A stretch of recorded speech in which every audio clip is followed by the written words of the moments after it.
Yo, hey, yeah.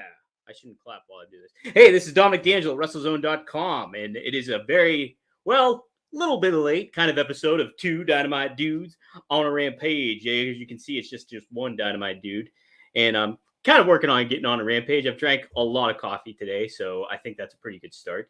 But yes, we are live, and we are going to discuss plenty of happenings on AEW Dynamite, AEW Rampage, and some outside of the box stuff too in regards when it comes to AEW.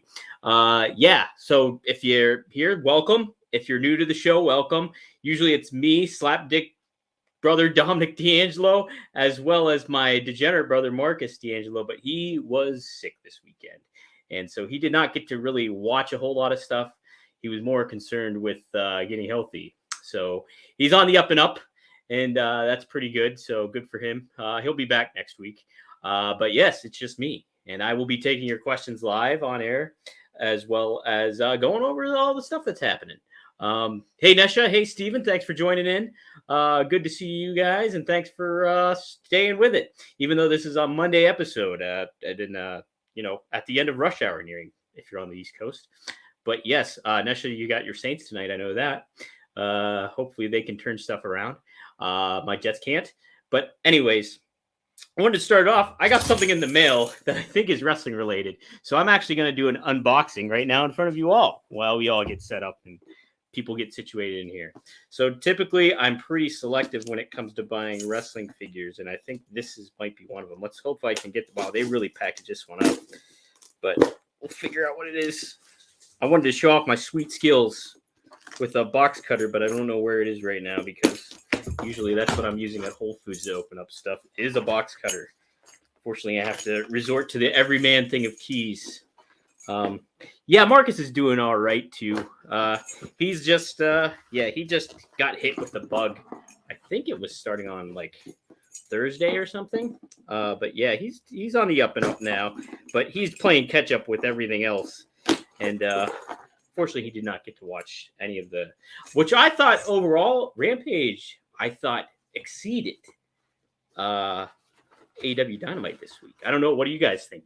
What is this? Is this what I think it is? I don't know what this is yet. Because I just ordered this. If this is something, what else I'm thinking it is? This is it. All right. All right. Like I said, I'm pretty selective. I mean, obviously, when I was a kid, I used to buy wrestling figures all the time. But now I am pretty darn selective, just because it's like, I don't play with them. So I have some over here on my shelf, but I very much pick and choose. I'm not like, I don't go nuts when it comes to it. But this one I had to get, and this is it indeed. And it's fitting because it's for Halloween. Halloween season is upon us, and so therefore, I hope this is engaging. This is not engaging via podcast if you're listening via that, so I do apologize, but I will describe it for you all. So this is what I got in the mail. Oh, yeah. Roddy Piper. Let's see if I can center this a little bit more. Roddy Piper via They Live. I could not pass that up. I was actually Roddy Piper for Halloween a few years ago as his character in They Live, so I was like, dang, I got to get this. This is like so unique. I didn't have a Roddy Piper figure. Besides that LJN figure I have back there, that's the only one I have. But I was like, I should get a Roddy Piper figure. So there it is, my unboxing. I might clip that up later on just to show off. See, we'll put him right in front of Batman. Michael Keaton Batman for now. But all right, well, let's get to it. Yeah, Piper's great. Let's get to it. We'll start here. One of my big takeaways for this week. Now, it wasn't really heavily advertised throughout the week, but something that I thought was just super well done, and I didn't even make a banner for it, believe it or not. So let me make up a banner here real quick. But yeah, it was it flew under the radar. There was nothing advertised about it, but it's been an ongoing storyline. But I thought this was such a huge takeaway, and I'm a big promo guy. Obviously, I think that's what really kicks wrestling a lot. You can be skilled in the ring, and obviously that's very important. And obviously that's why we watch is violence, good versus evil, all that kind of stuff. But I think a huge takeaway, why The Rock was so big, why Austin became so big, you name it, why Dusty Rhodes became so big, Terry Funk, it's because of promos. And so I thought MJF this week delivered one heck of a promo.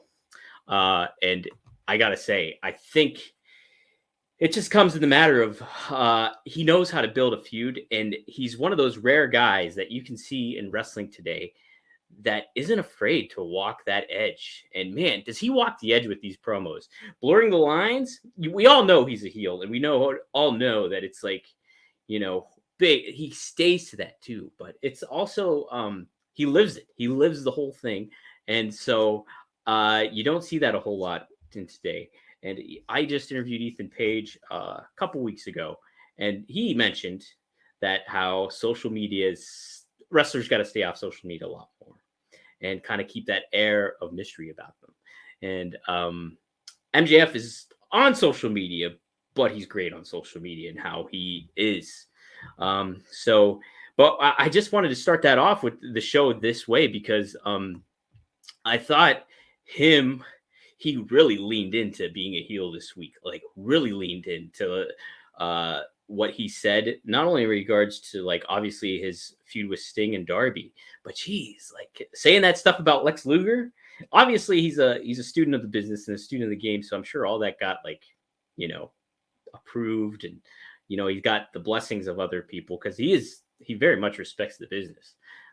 As you could tell with that Fargo strut he started off walking out by it. He's a student of the game, so it was cool to see that kind of thing. I wonder how much people get upset, but that's the whole point of it, is to get upset about it and to cultivate that feud where you want to see Darby kick his ass. So I really like that. What do you guys think about all that part? Feel free to chime in. Let's see. Rich, hey, how you doing? Oh, you just got the part? I didn't even know they made a Funko Pop of Piper as John Nada. That's pretty awesome. I was not aware of that. Mike skills are a major plus, Nesha. Yes. The Lex part got me too. So I thought it was just a huge takeaway from this episode of Dynamite. And I think honestly, like maybe the highlight of the show. Well, I can't too much say that because I was a huge fan. And well, this is a perfect segue into the next topic is the Eliminator tournament starting off. And two of my favorite guys, Dustin Rhodes and Bryan Danielson, kicking off the show like that. Man, what a resume Danielson is building up in AEW when it comes to opponents and matches and storytelling in those matches. And Danielson is, I think, the ultimate babyface in pro wrestling right now, just because his organic ability to connect with fans from just who he is as a person, but also what he's able to convey in the ring. And he's somebody too that can walk that fine balance of heel babyface in the ring from an in-ring work perspective, because do you notice there was a lot of heelish stuff that he's capable of doing in the ring? Obviously, when he's a heel, he can do that, but when he's a babyface too, he's not afraid of walking that line either.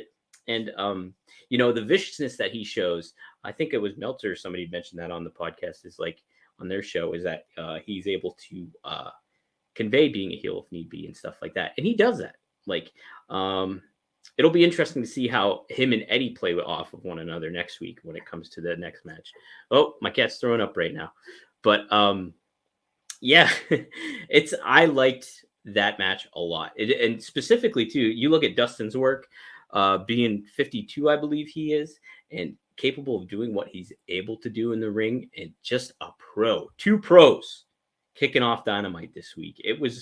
It's something that I would be like, all right, if I'm getting a so-called, I guess, collage of matches that I loved in AEW so far, that would be one of them. Like, that Thunder Rosa, Britt Baker. This is just off the top of my head. Pac versus Orange Cassidy at Revolution. That would be another one. The tag match between the Bucks and the Lucha Brothers, CM Punk's debut. I could go on, but that would be one of the matches I've added to the list too. Ricky Stark's debut against Cody Rhodes. All those matches would really come into play for me. But yes, Bryan versus Mox in the final Eliminator. Yes, Steven, I think that's where it's going to go. And that's really, I think, how it should go. But I think what's interesting about it is, doesn't it seem, Marcus and I talked about this last week, doesn't it seem like Mox is turning heel? Like, in a lot of ways. I think that, I was saying they could take their time with it, and maybe they are taking their time with it. I'm totally fine with that. Even if he doesn't have a full-blown heel turn, I'd like to see one at some point. But if he's kind of like his promo was great too, by the way. Speaking of promos, holy crap, what a promo he delivered too, where it made me question too at first. I was like, is that what you want to say? Like, to an audience is like, hey, the title doesn't matter, the tournament doesn't matter. What matters is me making out in one piece to go and see my daughter. I think that's a good promo. But I'm like, is that kind of contradictory? Because like, but I think it works. I think it works. And I think he brought some organic feeling to that promo. And so him versus Danielson in the finals will be something to really look forward to. Now, I wouldn't say friend of the show, Eddie Kingston versus Mox in the finals could tell a very good story as well. And I will say too, that Mox versus Orange Cassidy, they've set some groundwork up for that too. Where I also think that Orange Cassidy, John Mox just destroying Wheeler Utah in like a few seconds like he did last week, really set some groundwork for maybe at the very least, Mox being in the heel role of things throughout this tournament. Not necessarily a full-blown heel turn, but just playing the role as a heel in accordance to Orange Cassidy's babyface. So, yes, I thought that was they've set this tournament up very nicely. Now, obviously, what was scary about it was two of my other favorites, friend of the show, Eddie Kingston, and Lance Archer, and what happened in that match. Obviously, that was going to be hard hitting, and I was so intrigued to see what they were going to do to finalize how that match was going to finish, and how Eddie was probably going to get through that whole thing, but unfortunately, we saw the moonsault that happened, and where Lance Archer landed hard on his head, and they had to shorten the match up, after he was checked on by Dr. Sampson and all that stuff. So that was really scary. I'm so glad to see that Lance Archer, who's one of my modern favorite wrestlers today, is okay and doing good.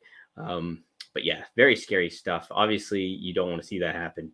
And it took me out of the show, to be honest, for a while, because I was just so concerned about, like, hey, is he okay? What's going to happen? Like, I hope he's okay and everything like that.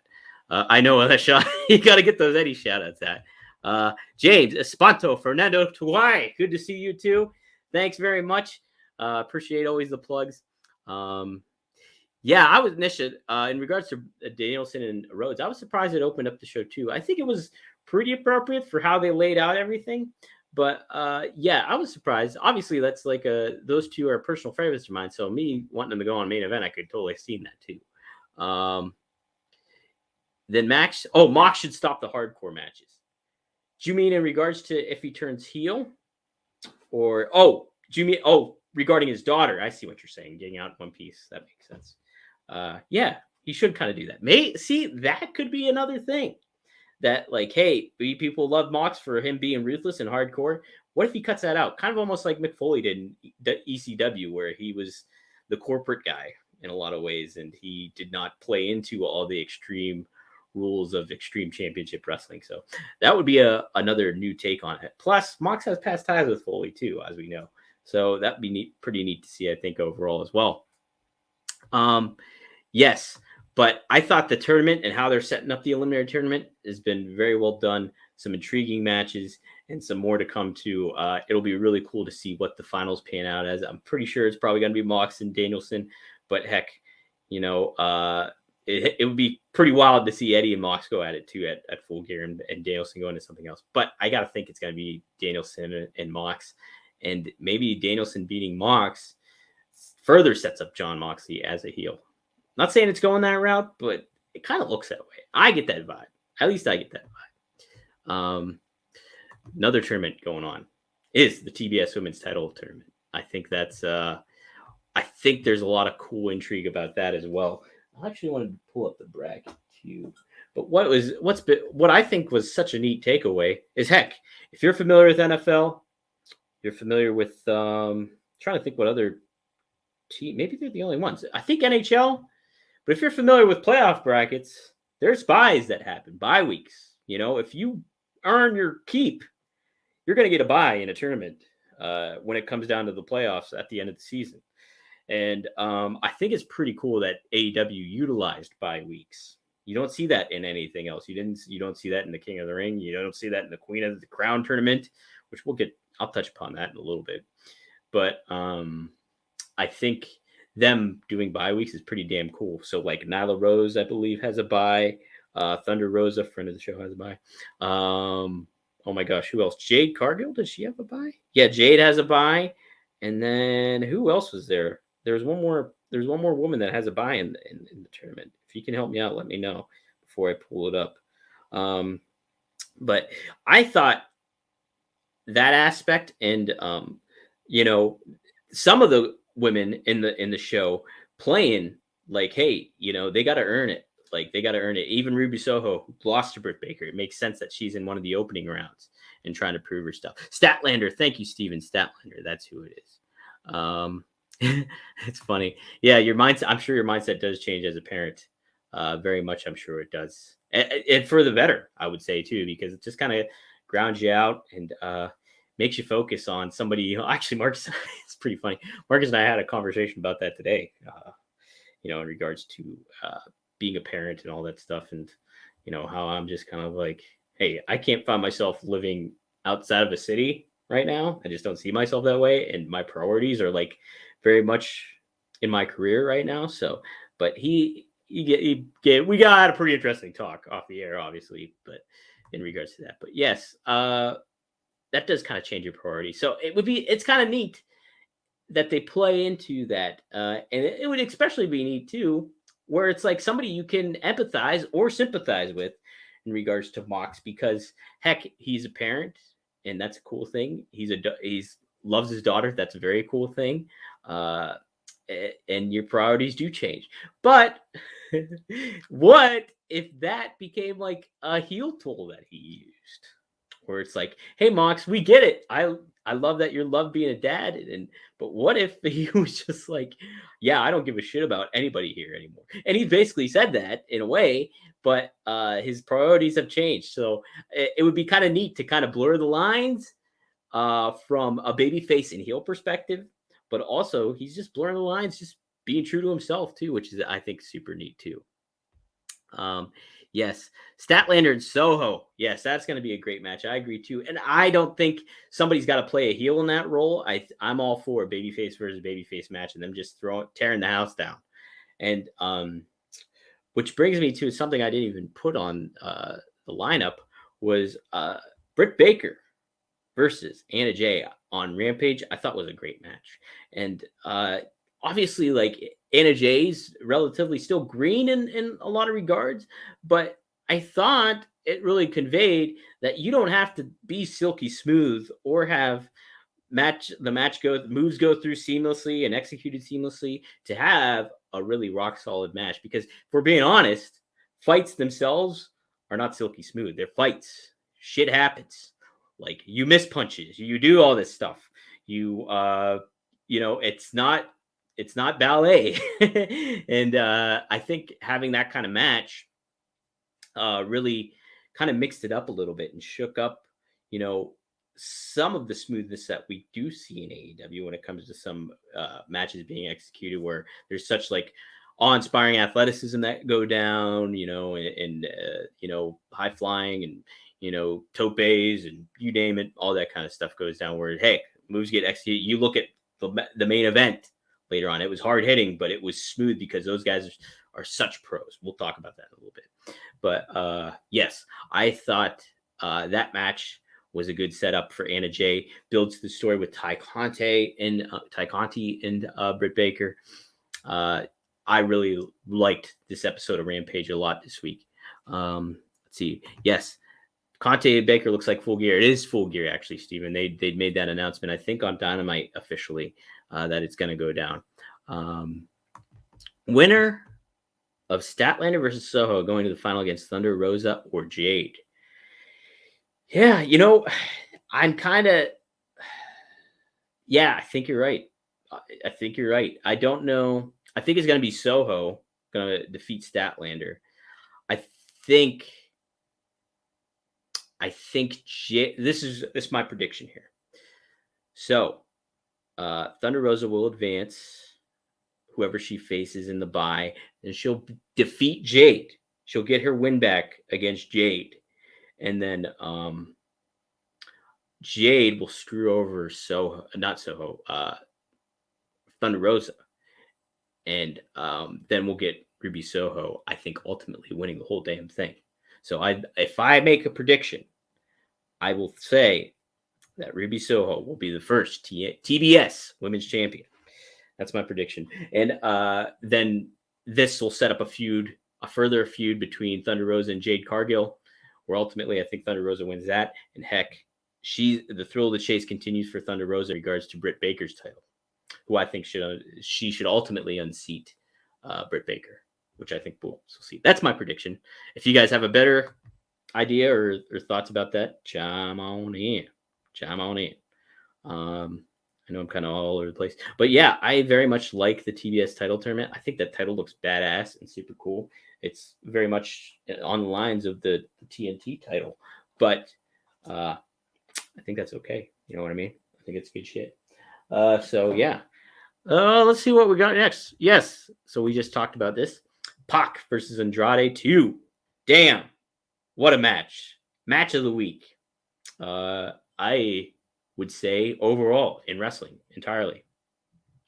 Maybe I can't say that because I did not watch Blood Money 6 and I did not watch SmackDown, but I'm pretty safe assuming that Pac versus Andrade superseded all those.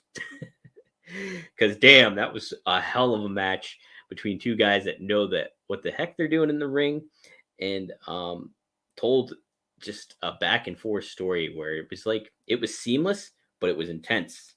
And I don't think as a wrestling fan you could ask for much better than that. It was really damn good. So hey, the series is even. When's that rubber match going to happen? I don't mind if it's a year down the line or whatever. Make some build to it. And it seems like they're doing build at that by blending it into Cody Rhodes versus Malachi Black. And that was such a cool ending to the show of Rampage. Heck, I'm a huge Arn Anderson fan. Obviously, Marcus works for adfreeshows.com.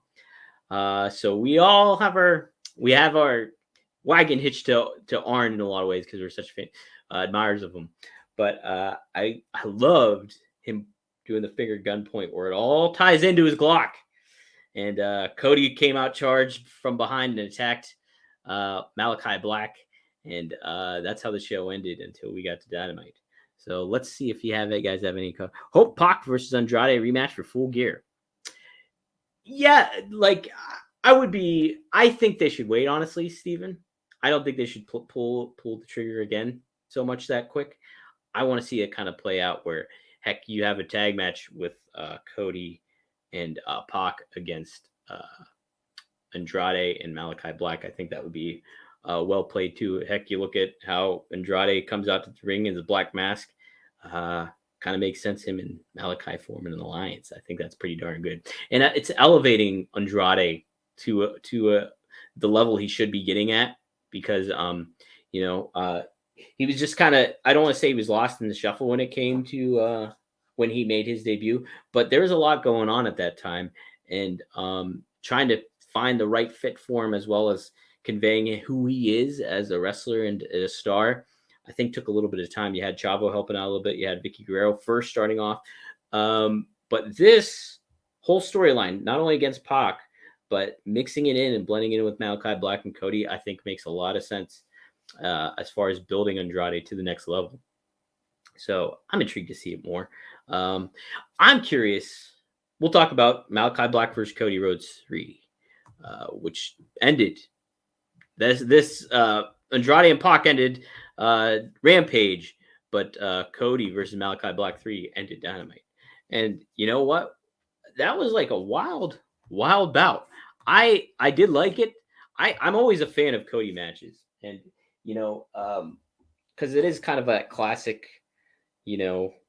Florida Eddie Graham, Southern wrestling kind of thing, where I think AEW needs a lot of that to balance out the scales of what you see in regards to other matches too.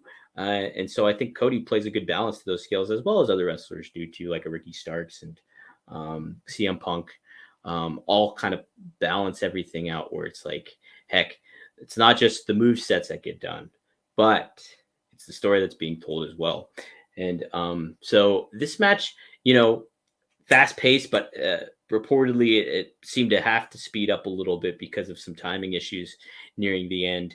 But ultimately, like, I like the match. I think it ended appropriately for the story that they were telling. The issue is, and I was curious about this the other night, was Cody being getting booed. Like, you look at Rampage, he was getting cheered, after he attacked Black and kind of even the odds for Pac and stuff to close out Rampage. But like, I was curious, like, if the story with Arn and him, if that was all going to play into, can Cody get cheered? And Orlando booed Cody. Like, a lot of fans were in favor of Malachi Black winning. And so, and Cody's aware of that, obviously. Like, he's aware of how that goes, and how the story will further get conveyed and all that stuff. But I mean, it's a lot. I don't know how they should go about it. To be honest, I'm curious how they're going to go about it. Do I think Cody should turn heel? I don't know. I don't know, to be honest, because I think there's definitely some legs into having Cody turn heel, and it does make sense. But I don't know. I think there's some intriguing stories that can be played. You know what? I'm thinking about it more as just, as the show here goes on. And I think Cody could kind of get away with turning heel, and I would be all right with it. There's a lot to run off of, especially if he turned on Arn. Holy crap. Could you imagine? Arn's like the big baby phase of this whole storyline. So if you had Cody be like, you know what, you didn't help me and all that stuff, that not only, I think that would, I'm thinking about it more. And like, if Cody turns heel on Arn, you think about the guys in the wings that would benefit from that. So obviously you're thinking of like other top baby faces in AEW, but you look at the Nightmare family. So you look at Brock Anderson and you look at Lee Johnson. Imagine them going up against the heel Cody and what that would do for them, and everything like that, where you're like laying the groundwork for not only establishing some potential new stars, homegrown stars from AEW. Hey, my cat Dusty's going to make a run in. But you're establishing, Cody as being one of your top heels to go against somebody like a babyface Bryan Danielson, or a babyface CM Punk, or a babyface Hangman Page. Hello, Dusty. But yeah, I think I'm more so on the boat of Cody turning heel. And Steven, I'm with you. I think that was you that made that comment. Let me say. Oh, Nesha made the comment. Yes, I love Cody too. I think Cody is great. He's a classic wrestler, and he knows the business. He has obviously his ties to the history of the business, and he knows how to handle himself when it comes to establishing and building yourself as a star. And I think that's always something admirable in wrestling. And there's nothing wrong too. I'm going to say this too, and this is across the board in wrestling, and from any kind of level, it's a-okay to have an ego. I think it's almost a necessity to have an ego in wrestling to kind of be your top star. Now, Bryan Danielson is one guy I think that can, and that's what makes him so unique, is he doesn't need to have an ego to get away with it. And he even can convey an ego, because he's like, I'm the best wrestler in the world. So like, that's grinding at it. But like, even that, like, Bryan Danielson doesn't need to have an ego to be over. But I think a lot of stars, and this goes all throughout the history of the business, from Bruno Sammartino to Dusty Rhodes to you name it. Heck, Luthez, like, all these guys, Bret Hart, all these guys, CM Punk, all had to have some sort of ego. Austin too. And so I think that's a very important part of wrestling. And if wrestlers are able to convey that to fans, have that freedom to convey that to fans, then that's making money right there. That is producing money. So yes, Cody knows how to handle himself, and I think ultimately wherever this goes, and I'm more on the side now of, heck, he should turn heel. It will pay off. There'll be a good payoff for it, because That's the name of the game. Making money in wrestling, that's the name of the game. Yes, Nesha, egos come with the job, exactly. So, yes, he said it on Rhodes to the top. He won't turn heel. Heck, a lot of stuff gets said in wrestling. A lot of stuff gets said in NFL. That's not always the thing. So, I just keep optimistic about it. Jeff Jarrett is somebody that's, what did he say? Delusionally optimistic.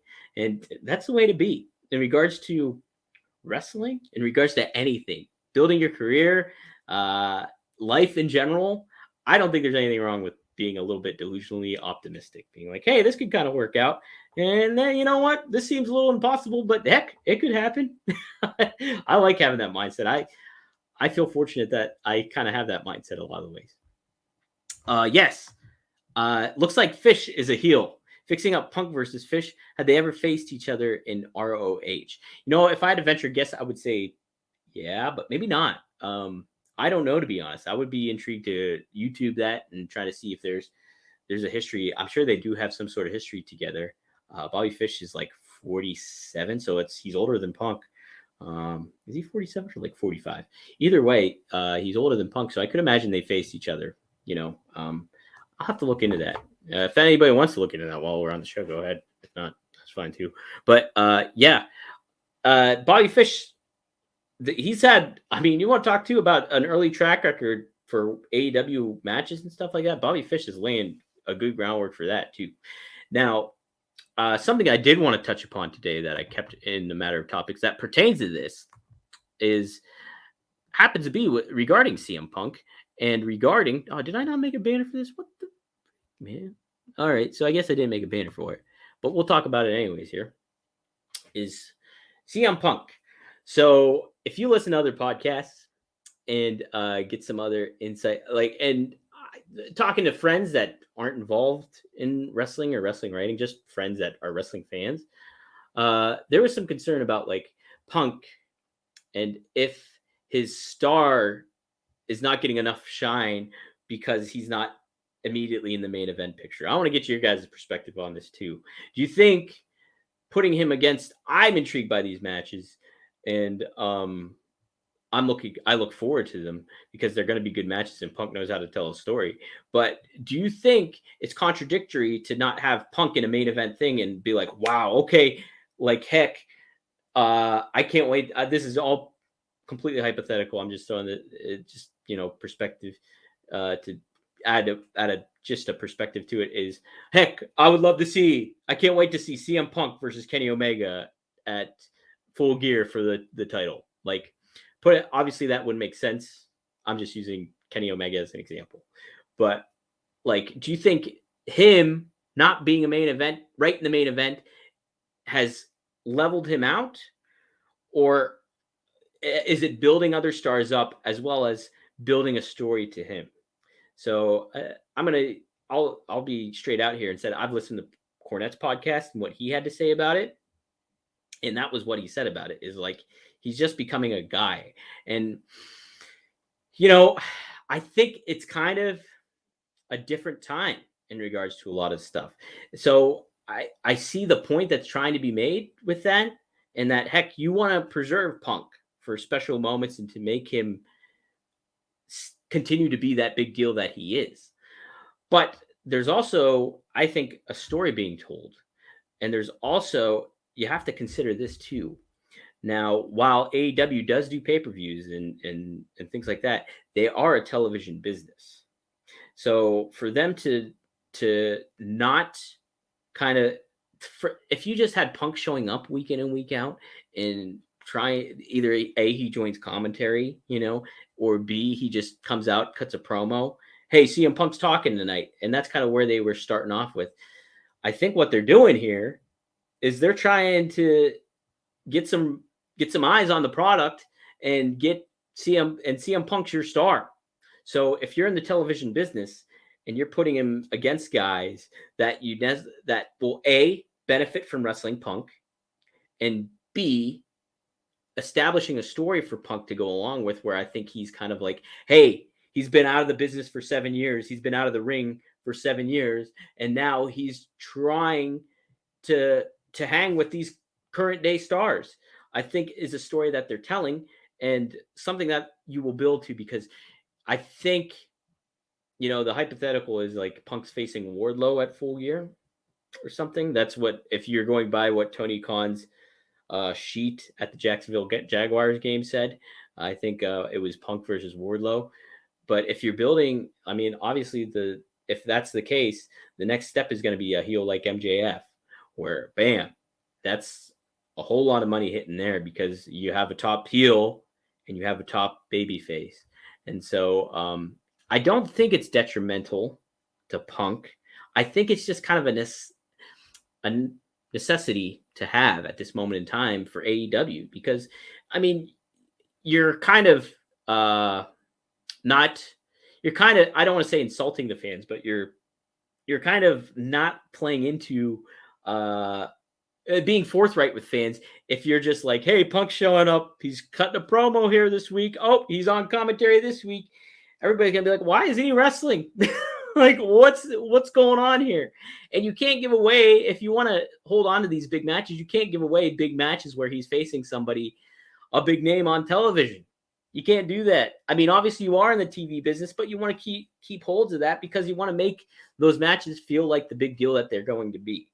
So while I see that what my friends and somebody maybe like, like a Cornette or whoever else has that kind of viewpoint of like, hey, CM Punk's kind of, you're leveling him out. I understand maybe that viewpoint, but I also see from a viewpoint of, hey, you're trying to continue get people to watch a television product, and that's the business they're in.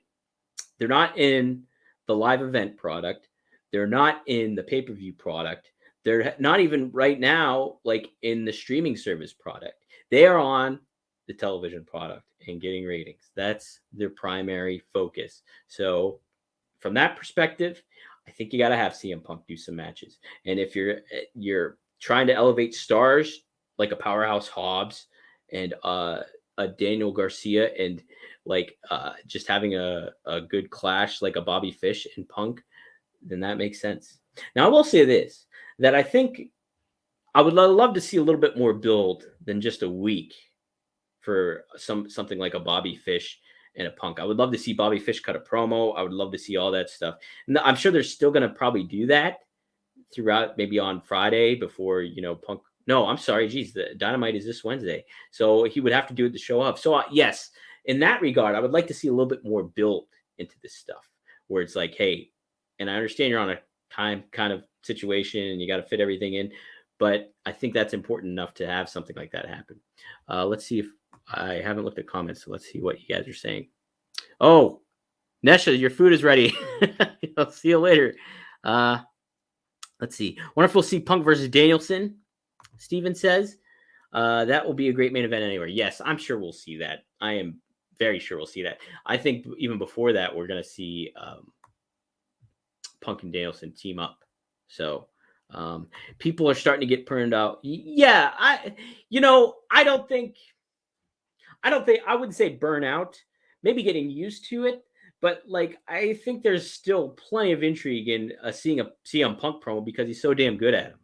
Like if you're telling me YouTube, this is hypothetical again, the AEW streaming, CM Punk has an announcement to make, or there's a set of matches on AEW Dark, but Punk is going to speak there. There'd be something I would want to tune into. Is that so? I get what you're saying. Like it's becoming normal to see CM Punk promos, but I think that's just the name of the game at this point too. Is like you're gonna see that. That's what's gonna happen. So yes, there we go. Let's see what else we got. I have here on the list. Yes, Adam Cole and Jungle Boy. So Jungle Boy had a squash match with Brandon Cutler, and I thought that was well executed. Long time, quote unquote, friend of the show, Brandon Cutler. He was actually Marcus and I's first AEW interview before he even signed on to AEW. It was actually, oh God, what was the name of our show back then? I can't even remember what our name of our show was back then. But he was like Marcus and I's first WrestleZone interview. Hey, Sorry, Dusty was doing something weird. But yeah, he so that match though, I thought made sense and built to the story of Adam Cole and Jungle Boy. Or is that something we're gonna see, or are we gonna see a multi-man tag at Full Gear? I would personally would like to see sorry, Dusty's doing weird shit again. Dusty, hey, come over here. I would personally like to see Jungle Boy and Adam Cole go one-on-one at Full Gear. I just think that makes sense from a pay-per-view perspective. Hey, that's something to see. That's something you want to pay to see, I think, is Adam Cole and Jungle Boy go one-on-one, because that's going to be a hell of a match. Is it not? It's going to be a hell of a match. Heck, you don't want the card to get too loaded either. I don't think either, because I think there's something to be said for having a good set of matches on a pay-per-view card, but also the balancing out the amount of matches with the quality of matches. I think there's an importance to that. So those matches that you have on the card seem a little bit more important as well. So heck, I'm all right with them kind of waiting a little bit too. Oh, talk about AEW Dynamite losing to a SmackDown repeat. Melly Mel. All right. Well, I mean, look, this kind of leans into something I wanted to talk about anyways. Was, hey, you know what? If you put AEW and you put SmackDown one-on-one with one another, and this was not a SmackDown repeat, was it? If that's what you're referencing, I mean, this was an actual SmackDown. Oh, or is this the new ratings you're talking about? This might be the new ratings you're talking about, is it not? Maybe that's it. I don't know if that's what you're talking about. Either way, let me say this. You're putting AEW up against SmackDown, one-on-one. I think a lot of WWE fans look at it from this perspective is like, okay, yeah, you're looking at as them as, hey, WWE should be the primary product. And, again, I think in a lot of ways, if you're a certain age, that's what you're going to think, is that WWE is the wrestling product. If you're not old enough to remember WCW or heck, AWA, or I could go on, NWA, Crockett Promotions. I'm not old enough for that. I'm old enough for WCW. But if you're not old enough to see when WWE had legitimate competition, then you're going to be, WWE is the end-all be-all.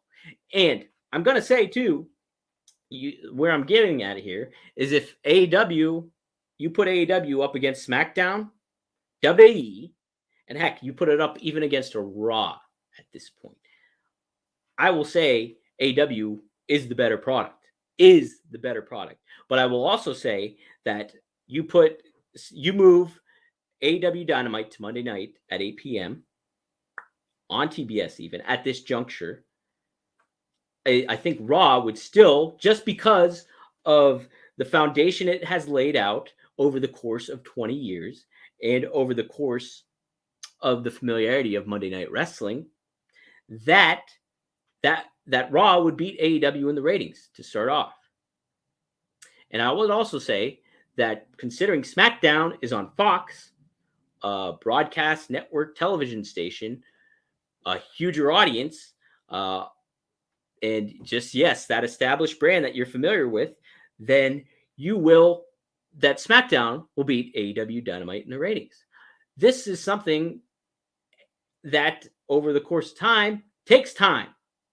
AEW is not going to immediately punch WWE in the mouth, nor would any other product in competition with another product. So I'm trying to think what would be a good comp to this, but obviously NFL is, and nothing will ever top the NFL in regards to another football league. That would not happen. But hypothetically, if the NFL was completely changed their rules of how the National Football League is run and how football is played, things totally change. Players totally change. You take out a whole bunch of aspects of football that people love. And then say this other product, this other league comes out, hey, we embrace those rules that the NFL used to have. Then it's going to take some time for a new league to establish a name, a brand, and a reputation, no matter how good it is or anything like that. So, AEW, y'all lost. Why is it y'all? This is just AEW show, Melly. I like good wrestling. So, and covering AEW is what I do. So, I don't think, I think you're a little misguided on this. I embrace and enjoy your correspondence, though. However, I will say that AEW is trash. Melly, if you could give more of an explanation of why you feel that way, go right ahead. Because I'm just for good wrestling, and I don't think WWE is delivering very good wrestling at the moment. I just don't.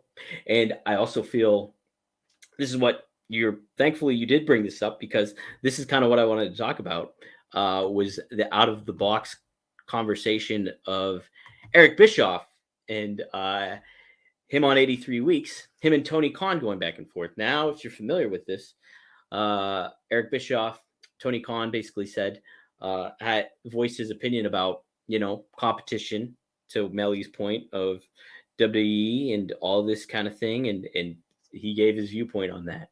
And then Eric Bischoff was forthright in his opinion of saying how he felt about Tony Khan's comments. And then Tony Khan came back with those comments saying, hey, glass houses, all that kind of thing. This is all paraphrasing.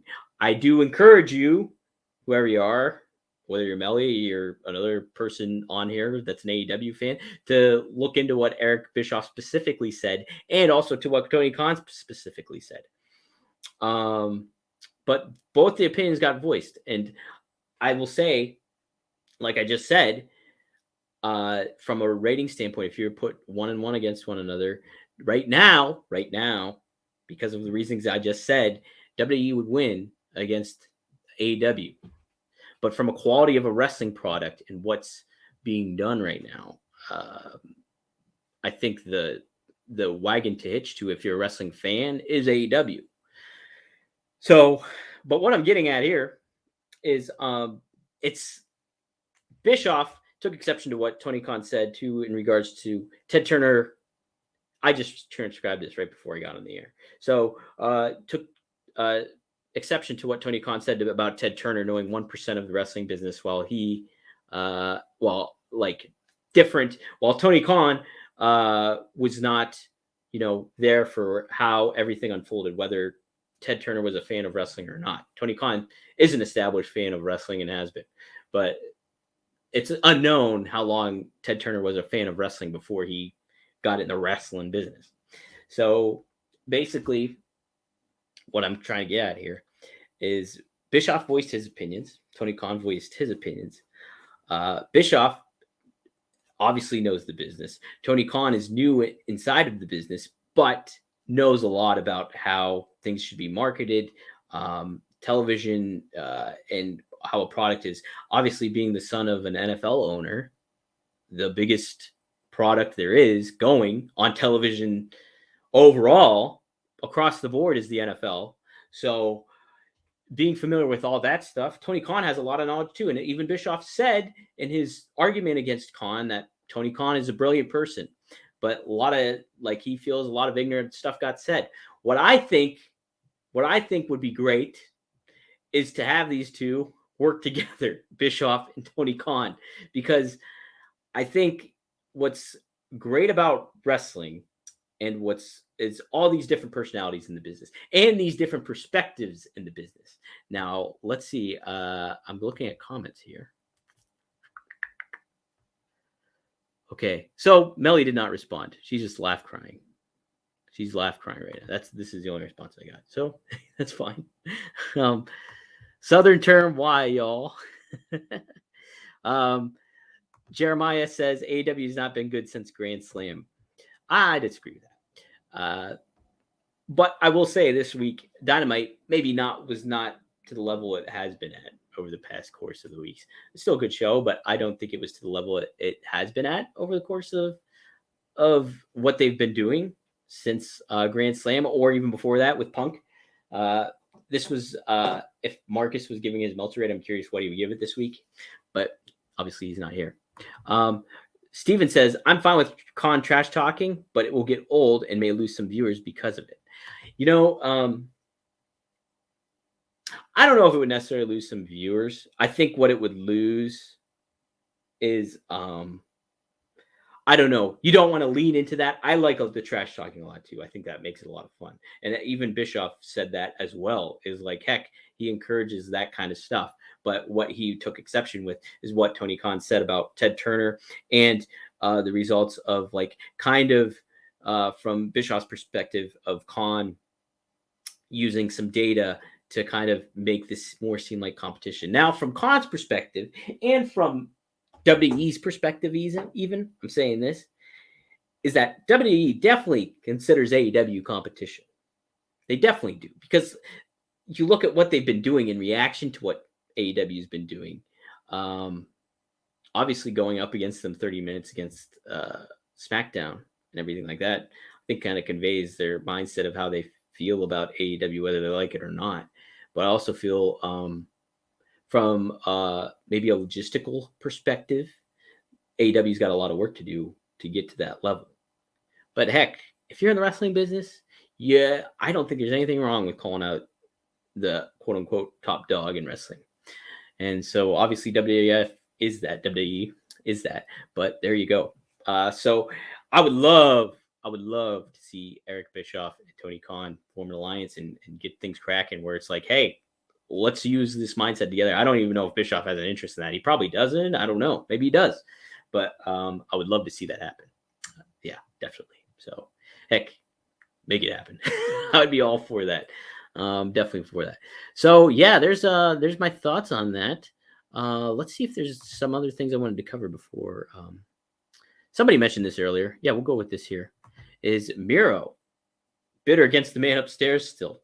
I think Steven mentioned this earlier. Steven, if you did say something again about this. But Miro basically running another promo about, heck, he's been forsaken by his God and all that stuff. And I think what he's doing is really, really cool. I'm a religious person, but I still think this is some neat aspect that you're going in there with. And him, if you look, he's had a crucifix all over his neck for months on end. It's God's favorite champion, everything like that. And it delivered a whole lot of fake piety when it came to like being God's favorite champion and like doing this for his God, where in all actuality he's just a bitter douche from a character perspective, a bitter douche that was using God as his, I think the character believes that God was looking out for him and then he was turned on. But I also feel like, hey, this guy's still misguided and had his heelish viewpoints where he was fake piety in a lot of ways. But if you look, he's had a crucifix on for weeks on end. And then that all changed this week. If you look, it's not a crucifix anymore. It's his wife's wedding ring, or his wedding ring, perhaps. Wedding band, that's what it is. It's his wedding band. So I thought that was really neat subtlety to add to it. Nero's doing some great work. So I think that was good stuff. Steven, let's see what you got. Yeah, I will address this because I covered this. What do you think of Bound for Glory? Thought we would see the Titan Adam Shearer. Oh, that's interesting. Is that what he's calling himself now? I like that name, the Titan Adam Shearer. I think that's very cool. And Bronson Reed at the pay-per-view. Steven, I will say this. I did cover the show overall. And while there's some good aspects, I think that you can take away from it. The primary takeaway was Trey Miguel winning the X Division Championship, I think, because nobody in wrestling today epitomizes the X Division better. This is coming from a perspective of, who's held it in the past and how the X Division has been portrayed over time. Obviously, there's never really been a clear-cut definition of what the X Division title is, but from how it's been kind of established, Trey Miguel is the perfect person to have this belt and champion to defend it. Now, what I say, I did take big exception with is how the show ended. Because you're looking to establish the face, a new franchise player of Impact Wrestling. You had Kenny Omega win the belt, which brought some eyes to your product. And then you kind of made it a slower transition by having a former star of Impact Wrestling in Christian Cage win the title. So it just made perfect sense to somebody that you're building up, like a Josh Alexander, who has a unique look, a great wrestling style, I think is very solid on the mic, and somebody that people can get behind. You have him going on, arguably, it's between Slammiversary and Bound for Glory as the biggest AEW show of the year. You have him headlining your arguably biggest show of the year in Bound for Glory against an established star like Christian Cage. Doesn't it just make sense for him to win the title outright, which he did, but keep the title outright? But instead, what they did, and I don't like it, is they had Moose come out after winning his the Call Your Shot gauntlet, and beating Josh Alexander within a minute after he wins it. Or 5 minutes after he wins it. Either way, it doesn't make sense, because you have Moose, who you've put in the main event picture completely, time and time again in Impact Wrestling. And while Moose is very talented in the ring and has the look of perhaps a top star, like he does have a look that's great, and he has a ring work that's amazing for who he is, an athlete, and he's got the athletic background too, obviously as a football player and stuff like that. But for him he's not good on the mic. He's not good at conveying a genuine personality. And that's been a detriment to him. And I think that's been a reason why he's not been a top star in Impact Wrestling. And for them to go back to that well again and again, even the Call Your Shot gauntlet match,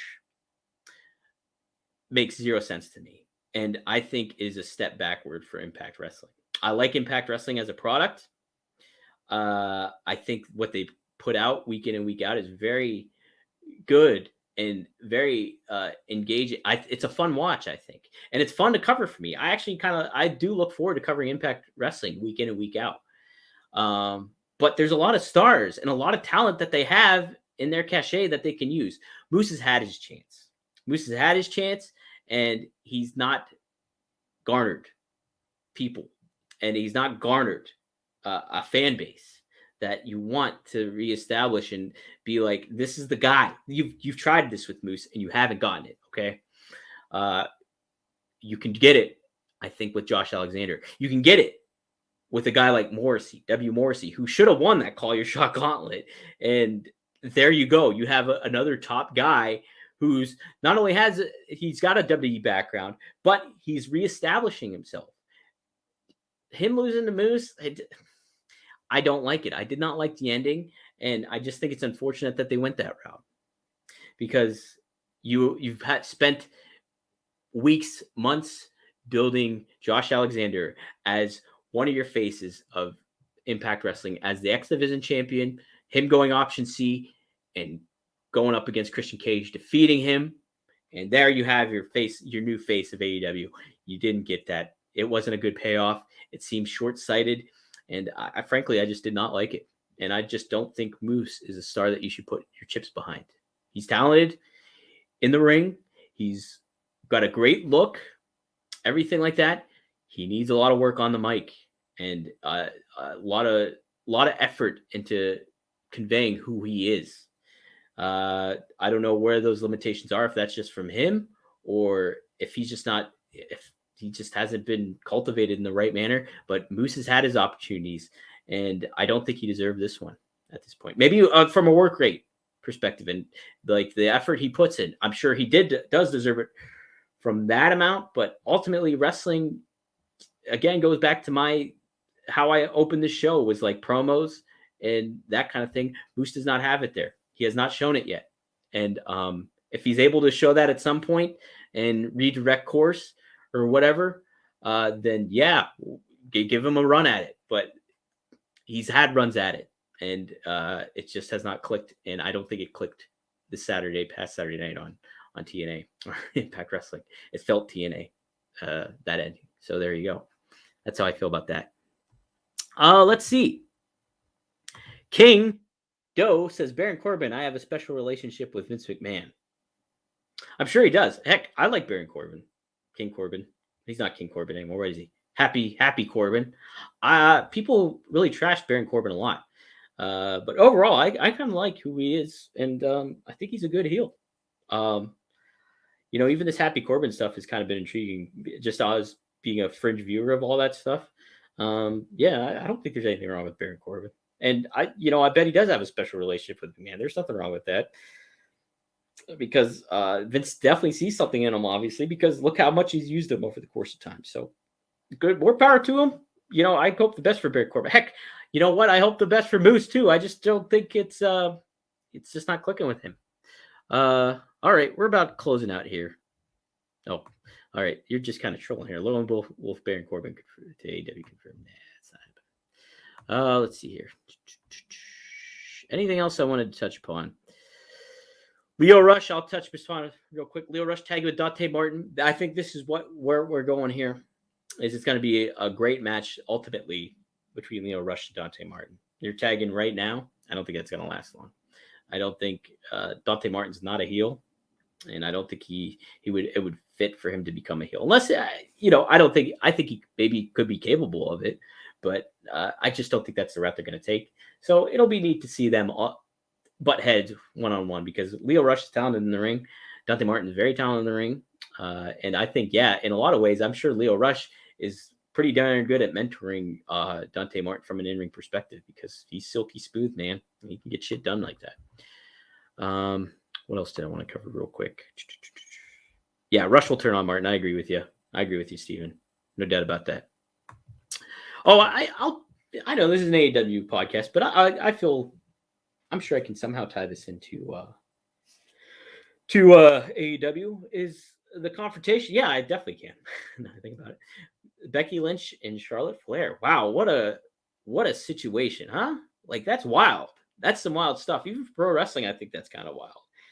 I mentioned this in the WrestleZone chat. I was like, I get it. And this goes to my point too about having an ego in wrestling.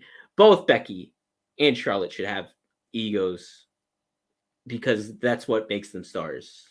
Like that would help bring to that main event level. So from that base perspective, I think they should have egos and that's why they're there. And that's what helps them get there. Now, and obviously neither of them liked the aspect of switching belts just like that. I didn't like it. I think the only person that maybe likes it is Vince McMahon. And who knows why he feels that way. Maybe he just thinks it's a unique thing where in all actuality, it just lessens the value of the belts, puts your stars in obviously a compromising situation and all that kind of thing. So from the perspective of like, hey, let's switch belts, have these two top heels who are arguably two of your top stars in all of your company, not counting Roman Reigns, switch belts and put them in a bad position to do that. That's just, it doesn't make sense to do. And, I can't speak upon, what's actually happened and things like that in between Becky and Charlotte. Obviously there's reports that like, Charlotte made Becky angry and they took exception with her throwing the belt down and that wasn't going as planned and things like that. But I can't speak to how their relationship is like overall. Heck, and I honestly, even if they do have a contentious relationship, and they were friends and stuff like that, you look, who else had that in wrestling? What other top stars in all of wrestling had that situation and had tension between one another? Bret Hart, Shawn Michaels. And there's nothing wrong with that. There's money in that. Was there not? There was for years. There was talk about it. People talked about it for years. But let me say this, is if this is something that is contentious, obviously you're putting your stars in a compromising situation. But if this is something that is contentious and people and your top stars are having a problem with this, what does that say about your overall locker room dynamic in WWE? If this is something that you're putting your top stars in, it can't be an overall good dynamic for if your top stars are having a problem. What's that saying about everybody else, from the mid card, from the low card, like from the bottom card up? What's that say about everything else going on?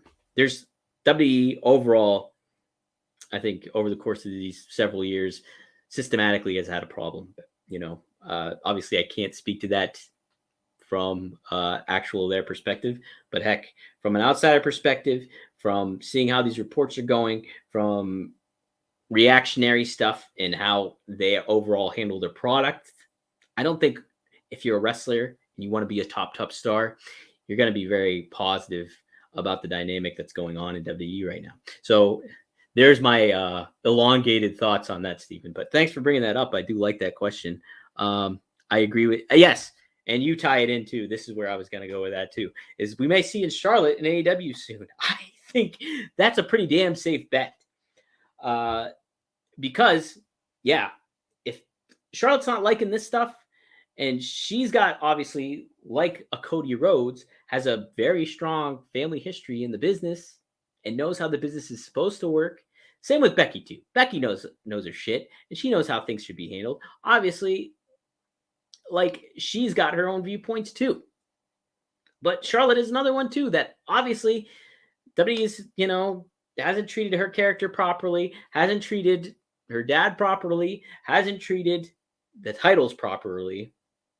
Because the report was too that Becky was willing to lose clean to Bianca Belair, which had made plenty more sense in regards to not only keep preserving her star power, but further building Bianca Belair as a star and further just establishing new people, new top stars in WWE. But that didn't happen. Obviously, and Andrade obviously is there in the AEW. I'm sure she sees plenty of that positive side of the coin for that. So, I think it's a pretty safe bet, Steven, is that we will see that. They ought to just, and I agree with you too. They ought to just unify the women's titles, Becky 2 belts. I agree with you. That's what they should do. That's what they should have done. That's what they should do across the board with a lot of their belts, the world title included. WWE Championship. You don't need a universal title. You don't need that. How much more intriguing would it be? And how much more intriguing matchups could you have if you just had one world champion, and how much importance would that make too across the board for your show overall? Wow. This is an AEW show, but I did a lot of talking outside of AEW this week. But heck, and I've been talking for a long time too. Damn, this is like a regular ass show. Just me by myself though. I do have an announcement to make. If you like me by myself, you're going to start seeing that probably for an extra 30 more minutes each week, because I will be doing a new show for Major League Wrestling at WrestleZone, and it is called the MLW Fusion Fight Report. If you're not familiar, I do write for MLW. I've done their weekly recaps for the better part of 2 years. So I've followed the history of MLW from their previous underground shows in 2002 and 3, and have done coverage of their underground shows, and am very familiar with the history of their product. And I faithfully followed their show each and every week since I've started. And even before I've started, I was a fan of their work too. So I'm doing a weekly report show on the ongoings of MLW. So if that's a product that you've been interested in getting into, this is another way that you can familiarize yourself with it. I'll help you guys out. And I don't know if I'm going to be running that show live or not, but I will set up something where you guys can ask questions and do things like that, because I'm very excited to get this show kicking and give my weekly recaps on what I think is the tightest wrestling product going overall, from if you're a fan of how the business should be conveyed overall, I think MLW does it best out of anybody. They only do an hour show each week in and week out, but that show is packed full of intriguing personas, characters, importance of titles, continuity, callbacks, and a diverse way to portray wrestling, because there's a lot of diverse ways to portray wrestling, from a luchador perspective, Lucha Underground perspective, because if you've watched Lucha Underground, the former Dario Cueto, who is now Cesar Duran, is in MLW, and damn, what a fascinating aspect that has been since he's shown up. So yes, I will this Thursday be on the lookout for the first episode of the MLW Fusion Fight Report on WrestleZone.com. So look out for that. As far as interview goes, Colin Tessier, WrestleZone prodigy, has interviewed Tony Deppen, talking about ROH and plenty more in that to delve into. Tony Deppen's one of I think a very cool star to keep your tabs on. In addition to that, Marcus and I had a Two Dynamite Dudes special where we interviewed Crowbar post his AEW appearance on Dark. And he's what a smart guy for the business, and such a nice guy and huge Star Wars fan.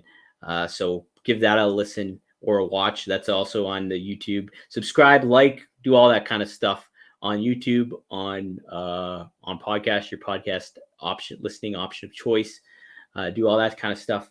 I also, like I said earlier, I interviewed Ethan Page.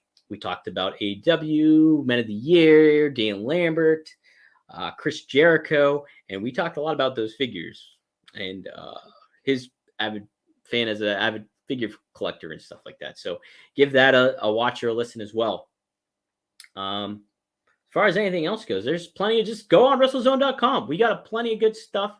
We try to do a thorough job at covering all outlets of the business when it comes to ROH. I think we stand out in a lot of regards when it comes to ROH coverage. Colin Tessier, who I just mentioned, does a great job of that. We have an ROH show. Again, we're going to have that MLW show. I cover Impact week in and week out. And yeah, if you want to get a hold of me, obviously my Twitter is right in that corner there, this way, down below. Follow me on Twitter. Get a hold of me that way. Shoot me a DM. You can email me if you want to do it that way, the old-fashioned way.